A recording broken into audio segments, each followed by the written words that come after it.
Hello, and a warm welcome to the latest edition of the Hillingdon Hospital's NHS Foundation Trust podcast. I'm Jonathan Lowe from the communications team, and joining me today are two special guests as we mark Palliative Care and Grief Awareness Month here at the Trust. I'm joined by Jo Balchin, who's our Mortuary Services Manager, and Larry Quinn, who is our Bereavement Office Manager. Thank you to both of you for coming on today's podcast. Joanna, can we just start with you? Can you just start us off by telling us a bit about yourself and what your role entails here at the Trust? Yeah, absolutely. So I'm Joanna and I'm the Mortuary Services Manager for both Hillingdon and Mount Vernon mortuaries. I've been here about 12 years, but prior to that I was a care assistant for 6 years. Great. And Larry? Well, like I say, before I introduce myself, I just wanted to say that if you have come into this podcast because you've recently lost a loved one, I just want to offer you our condolences. I'm sure Jo would agree. We never lose sight of the fact that people are often struggling at this time, and we generally want to help the process go easier for you. My name is Larry Quinn. I am a Senior Medical Examiner Officer. I'm also a registered general nurse and a former police officer. I was attached to the coroner's office for 17 years, so I've got a bit of history of working with bereaved people. Okay, excellent. And first things first, then, can you tell us a bit about the process of care after death? I don't know who does. Jo, do you want to go first on that one? So from the mortuary side, so after a patient dies on the ward, they come to us here in the mortuary and we continue to look after them until the family's chosen funeral directors will collect them from us. Our tasks can vary on the day, but anything from checking the ID, valuable property, and making sure that they're well looked after and they maintain a good condition. We get both adult, paediatric and baby deaths as well here. Okay, and how do you support patients and families then in your respective roles? So I don't really have such direct contact with the families as bereavement do, but we support them by taking care of the deceased patient, their loved one, organising opportunities for them to come and visit.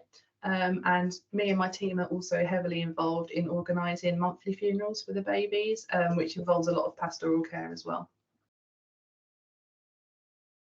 Okay, and Larry, anything to add to that one? I think obviously the roles are very different. My role particularly, I'm a junior compared to Joanne. She's been here many years.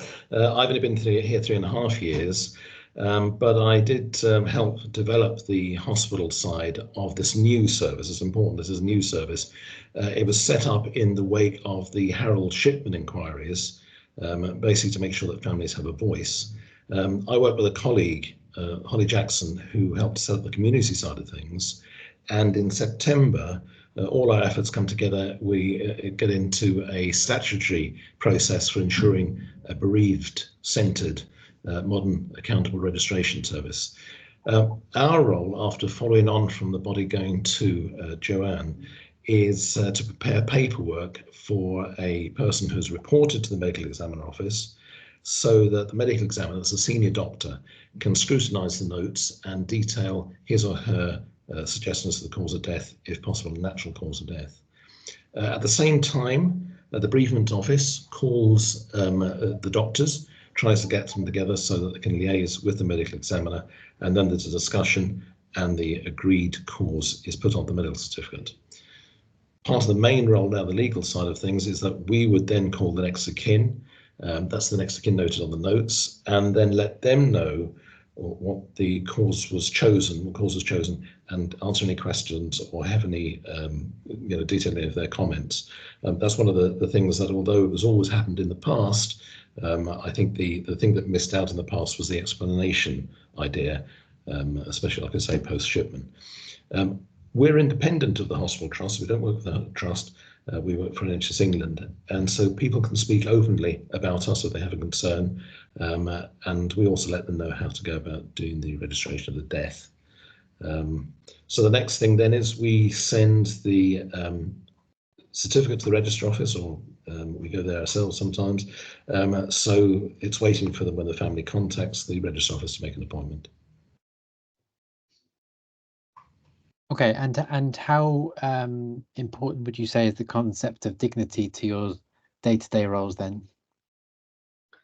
So it's extremely important. At the end of the day, they are someone's loved one, and the respect and dignity should carry on after someone has died.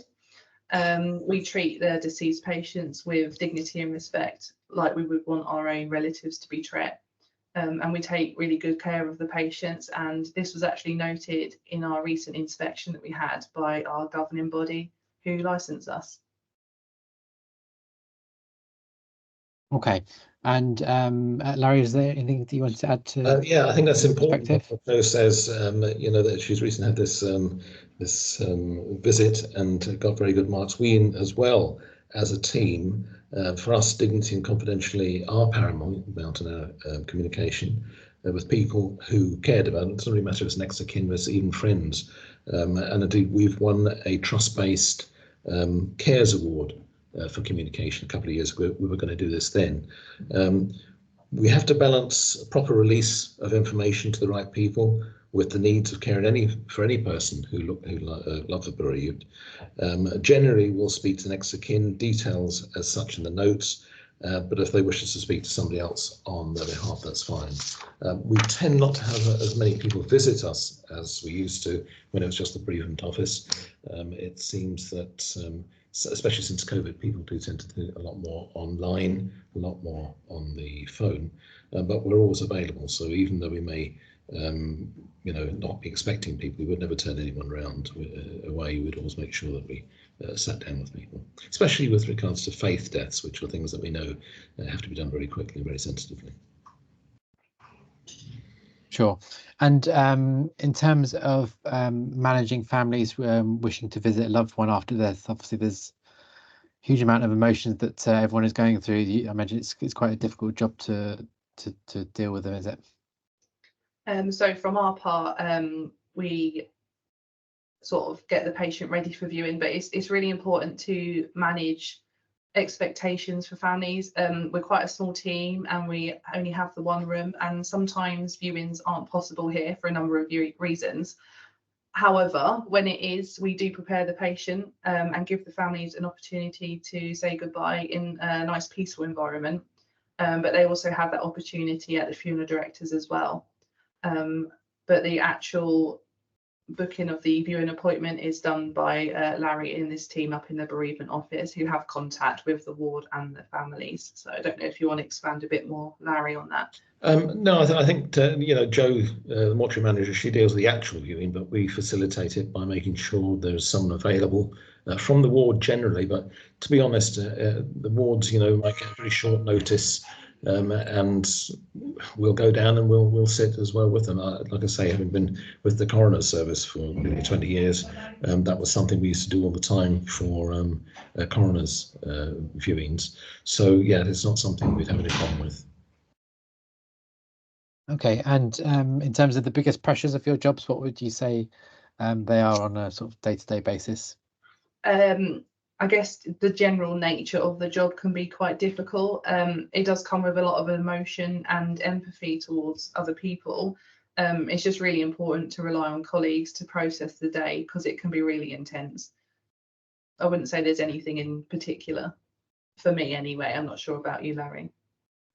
Well, I think the issue is that in most cases, people are expecting the death of their loved one, though they've been ill for some time. So there's sometimes less pressure. COVID obviously changed that, and that put a lot of thing. We do have A&E, and like I say, coroners' deaths. Not all the time do we have the actual cause of death, and we have to refer to the coroner, and that will put the pressure on.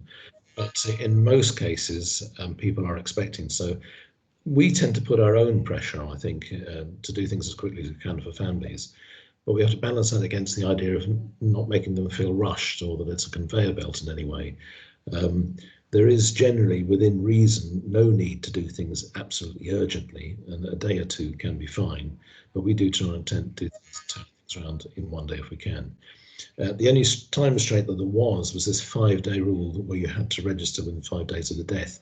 But that's been changed as part of this development in September to being 5 days from the date the death is reported. So it does take a bit of pressure off there. But of course, some families need to observe religious rites, rites for burial as soon as possible. And we can facilitate that even at the weekend in a very short period of time, as long as everything is in place that should be. Okay, and what do you do that makes a difference to people at such a difficult time? I think for us, it's just speaking to relatives with compassion and just informing them that their loved one is being looked after. We actually do care and we're not robots. At the end of the viewing, I tend to let them know that I always do emphasise that we are looking after their loved one, and it actually makes them feel a lot better knowing that no one really knows what goes on inside the mortuary. It's not anything that you see on TV, really. So it's just explaining what we do and looking after their loved one. And anything from Larry for you to add to that one? No, I think the thing is making sure that people are treated with respect. People are given all the answers they need, and there's actually a legal requirement now with the medical examining officer to do that. So I think, much as Joe said, we have a contact all the time, speak to people, make sure they're up to date and informed, especially if there's delays. But no, I think nothing more than being human, I think. Of course, and I mean, just a question that popped into my head really. I mean, the impact of COVID and how that was. I mean, that do you look back now and I mean, how different was it compared to how kind of things have gone back to? Would you say? COVID was just crazy, to be honest. It was so busy, and the time just went so fast through it. I can't believe it's actually like 4 years ago. It's just something I don't ever want to experience again, to be quite honest. It was horrendous. I can't even expand on that. It was just horrendous, and I think the same for Larry and the bereavement team as well. It was not nice. Relatives couldn't come to the hospital, they couldn't come to view, they couldn't view at the funeral directors. It was just so much emotion, and you couldn't do anything about it. I think from my point of view, before I came here, because like I said, I've only been here 3.5 years, I was dealing with COVID beforehand at the coroners. Now, COVID is a natural death and therefore not actually a coroner's death. And therefore the coroner's mortuary is not for COVID deaths. But there's only so many funeral directors, and there's only so many cremation spaces, and there's only so many burial plots. So it did impact on us very much. When I came here, of course, it impacted more, because as a natural cause of death, we deal with it, it's not the coroner. One of the things I found was we do a survey where we ask relatives politely and sensitively, basically to see if there's anything that we can improve on. And the problem is that during COVID, nobody knew anything. As Joe said, you couldn't visit. You weren't expecting a fit, healthy person to die. The doctors couldn't help you because they didn't really understand. And so therefore, things like the survey, everybody was involved, a bit like clapping for nurses. During that time, everyone was eager to help. The thing is, after COVID, we get no responses on the survey. The reason being that most of the people that die are expected to die, or they're communicated with and what have you. So it was a very, very different time. Now, of course, it's gone back to normal. And one of the things that often makes me think is after the First World War, we had the pandemic then, the flu pandemic, called Spanish flu. And I always used to think, why would people not comment on Spanish flu as much as they commented on the First World War? Especially seen as we've gone through the same thing, probably 100 years later. I can't remember half of COVID. Did we really queue up? Did we really do these things? And that's the thing about it. We've gone back to a sort of a normalcy now. And our normal is very much individuals needing that care, needing that input. And that's where it comes from me. Certainly. And just one final one then. Any messages to send to colleagues on the wards or the wide hospital, or any sort of good practice points to share, which which could make your roles a little easier at all? Anything you'd like to finish on? I mean, for me, people don't really understand our job roles, and they'll probably never come into a mortuary at all. And there's a lot of pressure on end of life care for the ward staff to get things right, as it's such a sensitive topic. If anyone ever has any questions for us, just phone us, because we'll more than happy go through processes just to try and make things a bit smoother for them. That's probably all I've got to say for my part. Please just call us if we can make it better from the beginning. That's a lot better than dealing with any issues at the end. Well, from me, if anyone can take anything home towards the end here that I really do need, and that is, first of all, doctors, you know that your patient has died. You need to complete the medical certificate of cause of death. You need to liaise with the medical examiner, and at the moment you need to do a cremation form. It's not acceptable to have people who have died and who are still waiting for somebody to come down. I appreciate if you're dealing with an emergency, or if you're just not there, that you can't do it, but not to prioritise it over a coffee break, not to prioritise it over a tea break. To be honest, the families matter. They're the ones that need to have the paperwork done, and you can have your coffee down in our office. That's not a problem. The bottom line is that from September it will be law, and doctors must come down to do the thing. There's no excuse to say I'm dealing with living patient first. You're also dealing with the relatives of the people who sadly died. The other thing is to nurses specifically, but obviously doctors as well. Cerner is a very frustrating piece of equipment. Things have changed a lot. We're not being informed when we should be. It's getting better. But the most important thing is, if your patient dies, record it and send it to the bereavement office, the medical examiner office, and the mortuary, so that we know that that person's died. It is no good getting a call 2 or 3 hours after the patient's relatives left the hospital asking where are we and what we're doing, and we don't even know the person's died. I think the most important thing there is that doctors need to come down, liaise with the medical examiner, do the paperwork, and we need to be informed that the person's died ASAP. Okay, thank you very much for that. Complete everything on Cerner. I'm not knocking Cerner, just fill it in correctly. Yeah.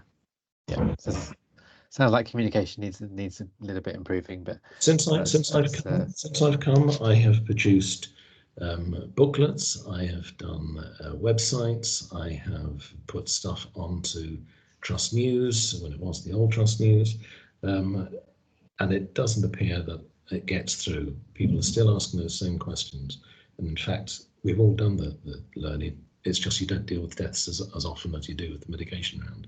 That's all.